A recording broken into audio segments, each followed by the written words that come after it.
ನಾಮಫಲಕಗಳನ್ನ ನೋಡೋದ್ರ ಮುಖಾಂತರ ಅಥವಾ ಕನ್ನಡ ನಾಮಫಲಕಗಳನ್ನ ನಾವು ದೊಡ್ಡ ದೊಡ್ಡ ಬೋರ್ಡ್ಗಳನ್ನು ಹಾಕೋದ್ರ ಮುಖಾಂತರ ಕನ್ನಡ ಉಳಿಯುತ್ತೆ ಅಂತ ಅಲ್ಲ, ಅಥವಾ ಕನ್ನಡ ನಾವೆಲ್ಲಿ ಬೆಳೆಸ್ತಾ ಇದ್ದೀವಿ ಅಂತನೂ ಅಲ್ಲ. ಅದು ಒಂದೊಂದು ಪ್ಯಾಷನ್ ಆಗಿದೆ. ಪ್ಯಾಷನ್ ಆಗಬಾರ್ದು. ಯಾವುದೋ ಒಂದು ವೃತ್ತಿ ಇದೆಯಲ್ಲ, ಆ ವೃತ್ತಿ ಗಟ್ಟಿಗೊಳ್ಳಬೇಕಾದ್ರೆ ಅದು ಪ್ಯಾಷನ್ ಆಗಬಾರ್ದು. ಅದರಲ್ಲಿ ಶ್ರಮ ಇರಬೇಕು, ಸರಳತೆ ಇರಬೇಕು, ನಿಷ್ಠೆ ಇರಬೇಕು, ಕಾಯಕ ತತ್ವ ಇರಬೇಕು.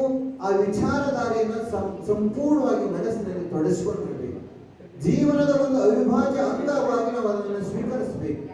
ಅವಾಗ ಮಾತ್ರ ನಾವು ಮಾಡುವಂತ ಸಂಘಟನೆ, ನಾವು ಮಾಡುವಂತ ಕೆಲಸ ಅಥವಾ ನಾವು ಮಾತನಾಡೋದಕ್ಕೆ ಅರ್ಥ ಬರಲಿಕ್ಕೆ ಪ್ರಾರಂಭ ಆಗುತ್ತೆ. ನಾವು ಮಾತನಾಡೋ ಹಾಗೆ ನಡೀಲಿಲ್ಲ ಅಂತಂದ್ರೆ ಅದಕ್ಕೆ ಒಂದು ಮಾತನ್ನ ಹೇಳ್ತಾರೆ ನಮ್ಮ ಕಡೆ ವಚನಕಾರ, 100 ನೋದಿ 100 ಕೇಳಿದರೇನು ಆಸೆ ಹರಿಯಲು ರೋಷ ಬಿಡದು. 100 ನೋದಿ 100 ಕೇಳಿದರೇನು ಆಸೆ ಹರಿಯದು ರೋಷ ಬಿಡದು. ಮಜ್ಜನಕ್ಕೆರೆದು ಫಲವೇನು ಮಾತಿನಂತೆ ಮನವಿಲ್ಲದೆ ಜಾತಿ ನಂಬುರ ನೋಡಿ ನಗುವ ನಮ್ಮ ಕೊಡಲ ಸಂಗಮ ದೇವ ಅಂತ. ಎಷ್ಟು ಚೆನ್ನಾಗಿ ಹೇಳಿದ್ದಾರೆ ನೋಡಿ. ನಾವು ಬಹಳ ಓದ್ಕೊಂಡಿದ್ದೇವಲ್ವಾ, ಬಹಳ ಇವತ್ತು ತಿಳ್ಕೊಂಡಿದ್ದೇವಲ್ವಾ. ಏನು ಅರ್ಥ? ಓದಿದಂಥವ್ರು ಇವತ್ತು ಎಲ್ಲಿದ್ದಾರೆ?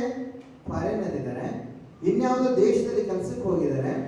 ಅವರು ನಮ್ಮ ದೇಶಕ್ಕೆ ಕೆಲಸ ಮಾಡ್ತಾ ಇಲ್ಲ, ಬೇರೆ ದೇಶಕ್ಕೆ ಕೆಲಸ ಮಾಡ್ತಾರೆ. ಅವ್ರಿಗೆಲ್ಲರೂ ಹೇಳ್ತಾರೆ, ಕೇಳಿದ್ರೆ ನಮ್ಮ ದೇಶದಲ್ಲಿ ಓದಿದಂಥವರಿಗೆ ಬೆಲೆನೇ ಇಲ್ಲ ಅಂತ ಹೇಳ್ತಾರೆ. ಯಾಕೆ? ಓದಿದಂಥವರಿಗೆ ಸರಿಯಾದ ರೀತಿಯಲ್ಲಿ ಕೆಲಸವನ್ನು ಕೊಡ್ಲಿಕ್ಕೆ ಆಗ್ತಿರಲಿಲ್ಲ. ಇವತ್ತು ನೀವು ಹೊರದೇಶಕ್ಕೆ ಹೋಗಿ ಬಂದಂಥವ್ರು ನೋಡ್ತೇವೆ ನಾವು. ಬಹಳ ಜನ ಹೇಳ್ತಾರೆ, ಹೊರದೇಶಕ್ಕೆ ನಾವೇನಾದ್ರು ಸ್ವಲ್ಪ ಮಾತು ಹೊಗಳಿದ್ರೆ ಬಹುಶಃ ಎಲ್ಲರೂ ಕೂಡ ಹೋಗಿ ಬಂದಿರ್ತೀರಿ. ನಾವು ಹೊರದೇಶಕ್ಕೆ ಏನಾದ್ರು ಒಂದು ಮಾತು, ರೋಡ್ ಹಿಂಗಿದೆ, ಚರಂಡಿ ಹಿಂಗಿದೆ, ಬೇರೆ ಬೇರೆ ತರದಲ್ಲಿ ಹಿಂಗಿದೆ ಅಂತ ಏನಾದ್ರು ಹೇಳಿದ್ರೆ ಇವರು ನಮ್ಮ ದೇಶವನ್ನು ಬೈತಾ ಇದ್ದಾರೆ ಅಂತ ನೀವು ಭಾವಿಸ್ಬೋದು. ಆದ್ರೆ ಸತ್ಯವನ್ನು ಹೇಳಬೇಕಾದ ಅನಿವಾರ್ಯತೆ ಇವತ್ತು ನಮಗೆ ಬರಬೇಕಾಗಿದೆ. ಅದೇ ಚೆನ್ನಾಗಿದೆ ಚೆನ್ನಾಗಿಲ್ಲ ಅಂತ ಹೇಳಬೇಕಾದ್ರೆ ಬಹುಶಃ ನಾವು ಯಾಕೆ ಚೆನ್ನಾಗಿಲ್ಲ ಅನ್ನೋದನ್ನು ಯೋಚನೆ ಮಾಡುವಂತ ಅನಿವಾರ್ಯತೆ ನಮಗೆ ಬರಬೇಕಲ್ವಾ. ಹಾಗಾಗಿ ಇವತ್ತು ನಾವು ಒಂದು ಯೋಚನೆ ಮಾಡಬೇಕಾಗಿದೆ. ಭಾಷೆ ಅನ್ನುವಂಥದ್ದು ಅದು ಒಂದು ಪುಸ್ತಕದಲ್ಲಿ ಇರುವಂಥದ್ದಲ್ಲ.